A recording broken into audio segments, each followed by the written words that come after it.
Welcome back. Mikkie Nettles joining us from the Kamloops Fitness Center. Welcome back to the show. Thank you. Yes, yes. We're talking today about calories and why calorie counting doesn't always work. That's right. Yeah. So, so when we're calorie counting, sometimes we're picking foods that aren't really that great for us. They could be empty calories. I know we have some, I think, pictures coming up on the screen, but what I wanted to show you is when they come up, is when you look at the good and the bad foods, you'll notice that, well, there we go. There's our junk foods. These are the bad foods. What we call our junk foods, right? Right. Look how gray they are. And the ones that are colored look almost pastel. Yes. You see that? Sort of false. They're very gray and very pastelish. Yes. So lots of nutrients in that. Lots of chemicals and empty calories. Right. So then when you look at our healthy foods, look at the colors. They're vibrant. They're normal colors. And they're real. And they're real. They came this way. Yeah, and they just look good.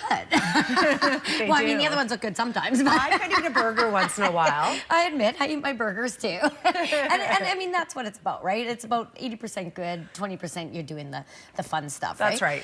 But what I really wanted to tell you, though, is when we're looking at these things, is when you look, when people are counting calories, and there's going to be a slide up here in a second, it really shows how a day of really good food, how much you can actually eat, and how much little you can eat with the not so good food. Right. Huge difference. Yeah. So here it is on show that yeah. picture. So here we go. We can just sit on this for a minute. Yeah. So as you can see, look at how big that breakfast on the is it left-hand side on the screen of people? I think so. And how much breakfast there is in there. Now look on the other side. Is a lot of people will go through the drive-through and get like a pumpkin latte or some. I just use pumpkin because it's the season, right? Sure.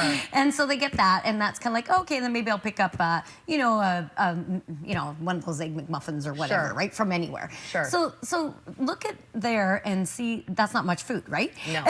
And then the next time in the good food, you have a nice big snack, and then you go to your lunch, a nice healthy lunch, and then you go over and think, okay, I'm just gonna get the chicken burger. You notice I didn't even add fries on there. And it's okay? already 530 just calories. Chicken burger, right? So you can have tuna, light mayo, have- some lettuce wraps. Yeah, for your lunch, and your snack is, Huge some difference. lots of yogurt, berries, granola, right? Yeah. And then you can just see as you go throughout the day, and then in the mid-afternoon you get that low and you feel tired, so you go and have a muffin. Well, I'll have I tried to make these not so bad choices, so you think the fruit and fiber, that's a good choice for me, I'll have that. Sure. Now, there is a little sugar content I added there on the bad foods, if you see, or what I say called the not so great foods. Yeah. Really, if we're not working out and we're not active, women, you think about 12 grams at a sitting, men at 16. You can see in breakfast for the pumpkin latte, you're at 31.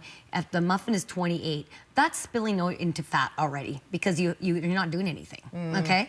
So then you go to dinner and you have a normal dinner at home. You have your spaghetti, right? And with some sauce. Now, I haven't even put a snack in there. I haven't added fries. I haven't added really any drinks other than the latte.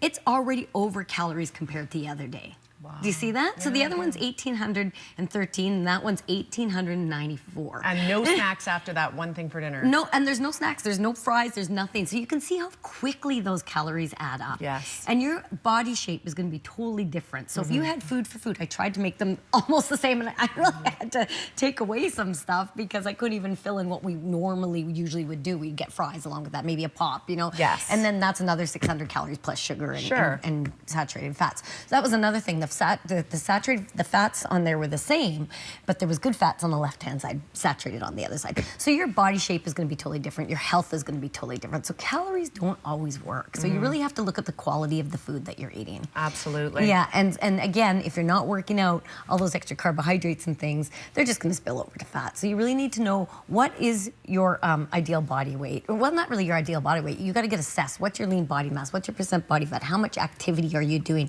And then you got to know how much protein, fat, carbohydrates to match that, and that's where I come in. Exactly. Mikkie, thank you for being here today. Great, thank you. Yes, if you are looking to understand better the value of the food that you're putting into your mouth, Mikkie can absolutely help you get those details out, understand it better, make better choices for yourself. Information on the screen. We are back in the kitchen with Fisherman's Market after a quick break. Stay with us.